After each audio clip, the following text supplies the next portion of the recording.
The following graphic was intended to show how fumes from a toxic engine oil leak could be pumped inside the aircraft with the result of poisoning the passengers and crew in a phenomenon called aerotoxic syndrome. While aerotoxic syndrome from an engine oil leak is a relatively rare occurrence, it must be considered that aluminum aerosols are sprayed from jet aircraft to saturate the skies at almost every hour of the day. And we know the highest concentrations of aluminum toxins begin at altitudes to which thousands of passenger, cargo, and civilian aircraft are cleared to cruise, climb, ascend, and descend at every hour of every day.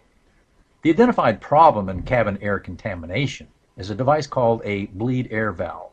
The valve has no ability to filter the air pumped into the cabin and cannot distinguish between aerotoxins of engine oil or aerotoxins of aerosol aluminum, or even plumes of toxic radiation.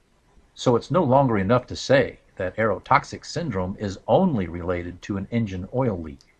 The definition of aerotoxic syndrome, therefore, is not complete until all possible sources of atmospheric contamination that can pass through the faulty designed bleed air valve have been considered.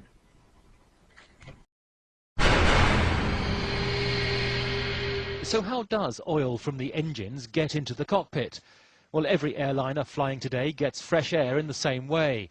It's drawn in through the engines, where the spinning turbines compress and heat the thin atmosphere. A small proportion of the hot compressed air is bled off to feed the aircraft's air conditioning system, which is usually around a 50-50 mix of fresh and recycled air.